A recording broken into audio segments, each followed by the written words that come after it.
Le Bumidum l'a tué. Yep la famille, bienvenue sur Varas Conseil, ta chaîne qui parle d'immobilier outre-mer.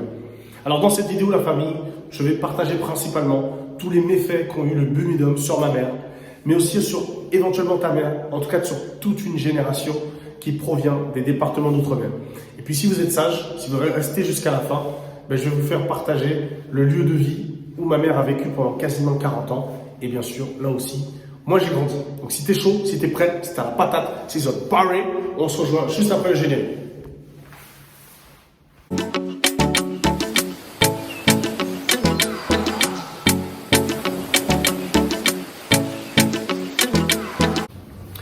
Alors comme je te l'ai dit en début de vidéo, on va parler du Bumidum et de ses méfaits. Et bien sûr dans cette volonté, cette dynamique de pouvoir te donner les meilleurs conseils pour diminuer les conséquences de ce fameux Bumidum, c'est ce que je vais faire à travers cette vidéo. Mais avant de commencer, merci à vous tous, merci à vous toutes pour vos likes, partages, commentaires. Grâce à vous, on a dépassé les 300 abonnés.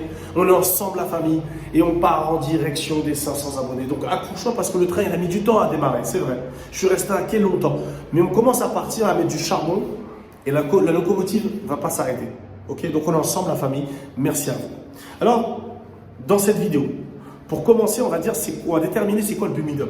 Le Bumidum, c'est le bureau migration, des migrations plutôt, donc tu es un migrant, des départements d'outre-mer.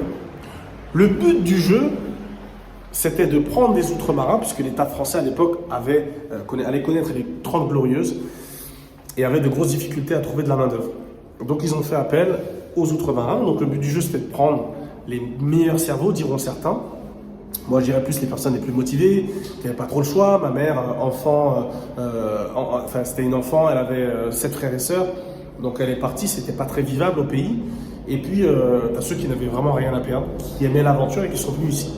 Alors, on t'a donné un logement, HLM, on t'a donné un travail, le plus bas de l'échelle, et on t'a donné, tenez-vous bien, un billet tous les 3 ans pour repartir au pays. Donc, grosso modo, on te donnait un déracinement. Sur papier, on te faisait signer un déracinement. Les conséquences de ça, c'est qu'aujourd'hui, déjà d'une part, beaucoup de personnes de notre génération, parce qu'on leur tape dessus à nos parents. Mais quand tu es dans un HLM et que tu es dans un pays où tu penses le quitter tous les ans, oui, je vais quitter, tu n'investis pas. Les taux d'intérêt, en plus, étaient élevés à l'époque. Et donc, on se retrouve avec des gens comme ma mère, et peut-être la tienne, ton père aussi, ont payé 3 fois leur appartement. Et ça, c'est inadmissible. Pas inadmissible aux yeux de nos parents, c'est le système qui est inadmissible et c'est le système qui a fait ça. Alors on peut toujours dire oui, mais bon, c'est des fausses excuses parce que les autres, non, c'était pas pareil. On était dans un imaginaire où on allait retourner au pays et on avait un minimum de confort, tu vois. C'est un peu comme le RSA, tu as un minimum qui fait que tu ne pètes pas les plombs et qui fait que tu ne prends pas certains risques. Il n'y a pas cette mentalité de pète poupette, tu vois. Il n'y a pas cette mentalité-là puisque tu as un salaire, un toit, etc. La conséquence de ce Bumidum, c'est que j'ai parlé avec ma mère, je lui ai dit, maman, j'ai envie de préparer ta retraite au mieux, dis-moi, est-ce que tu veux repartir vivre sur ta terre natale ou rester vivre ici? Je savais qu'elle allait me dire les Antilles. Eh ben non. Elle m'a dit non, je ne veux pas retourner vivre aux Antilles, je ne connais de moins en moins de personnes, je ne m'entends pas forcément avec tout le monde, et ça, il faut le déplorer, d'accord, parce qu'il y a toujours des guéguerres, etc. J'ai pris mes distances avec des personnes, de par la distance, sans mauvais jeu de mots, voilà, la distance fait que tu es distant avec les gens, parce qu'il n'y avait pas les mêmes moyens de communication qu'on a aujourd'hui. Et puis surtout, passer un certain âge, tu as perdu tes habitudes, et tu n'as pas trop envie de quitter les habitudes que tu as depuis 40 ans. Donc voilà ce qui est dommage, la famille. Donc, soit on pleure, soit on met en place des choses pour diminuer les conséquences. Et c'est pour ça que je me suis dit, écoute, ce qu'on va faire, c'est qu'on va vendre ton bien aux Antilles, parce que oui, je ne vous l'ai pas dit, ma mère, pendant toute sa vie, elle s'est sacrifiée pour restaurer une maison dans laquelle elle n'a jamais vécu. D'accord? Ça me touche beaucoup parce qu'elle a fait beaucoup de sacrifices pour moi, enfant pourri gâté, qui n'était jamais content. Elle a fait beaucoup de sacrifices et je pense que comme vous aussi, vous voyez, quand on va aux Antilles, on voit des maisons pas toujours finies.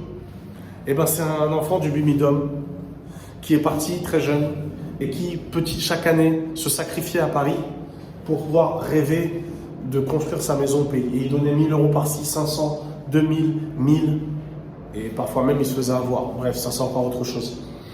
Et ma mère, c'est ce qu'elle faisait.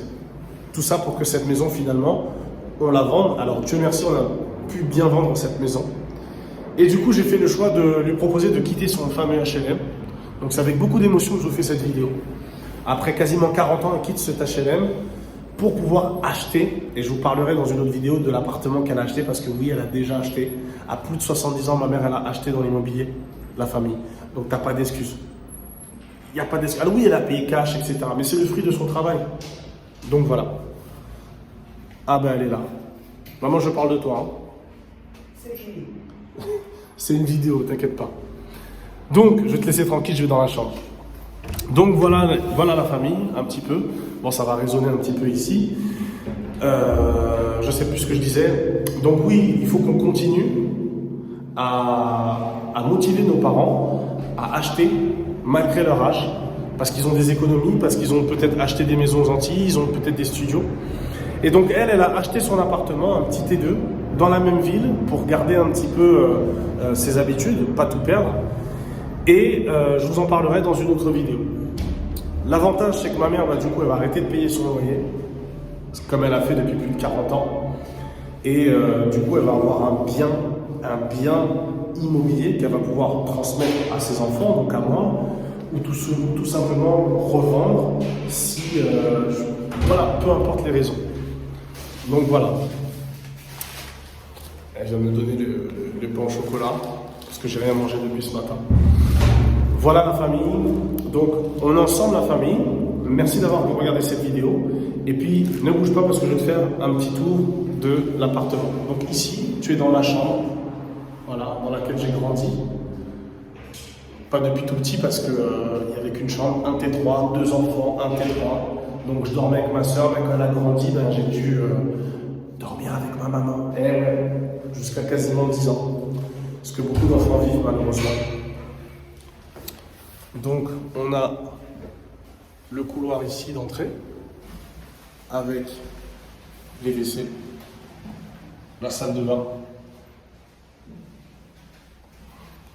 Je vous ai dit c'est du HLM. Eh oui. Ensuite, la cuisine avec la fameuse vue sur les répartiteurs France Télécom. Et ouais. Et donc on va passer au salon. Donc voilà la famille, le fameux salon. Ok. C'est un appartement plutôt sympa. C'est juste qu'on était au 4e étage sans ascenseur. Et là, elle a plus de 70 ans, la pauvre, elle fait ça tous les jours. Même moi, je sais pas comment elle fait, franchement. Voilà. Et donc là, c'est sa chambre. Donc un petit coin de dressing ici, avec la chambre et sa petite vue. Et bien c'est là que j'ai grandi, c'est là que je dormais ici avec ma mère, quand j'étais tout petit. Après bien sûr, les choses de la vie ont fait que ma soeur est partie, que moi j'ai fait du foot, donc je suis parti aussi. Donc voilà, mais je ne regrette pas, les meilleurs moments de ma vie sont ici, je ne regrette pas. Ici et au pays aussi, attention. Mais j'ai passé les meilleurs moments ici. C'est là où j'ai pris ma première volée. Hein. Les parents, ils me frappaient à l'époque. Donc c'est là où j'ai pris ma première volée, mes premières bêtises, mes premières réussites, mes premiers échecs. Donc voilà la famille, je voulais partager avec ça avec vous. Et dans une autre vidéo, je vous montrerai le nouvel appartement qu'elle a choisi, qui est vraiment adapté pour elle. Et je suis super fier de l'avoir aidé dans cet achat. Donc on est ensemble la famille. Merci d'avoir regardé cette vidéo. Désolé encore pour le son et la résonance. Là, j'y peux rien. Je vais essayer de faire des meilleures vidéos la prochaine fois avec le son. Mais on est ensemble la famille. N'hésite pas à partager cette vidéo si cette vidéo t'a touché. Si toi aussi tu es un enfant du Bumidum, si toi aussi tu en connais, si toi aussi tu as des parents qui ont vécu ça, eh ben partage-leur cette vidéo pour qu'ils puissent savoir qu'aujourd'hui, même après 70 ans, ils peuvent toujours acheter. Et nous, les enfants de ces gens-là, on doit les aider, les accompagner. D'accord? On est ensemble la famille. Peace.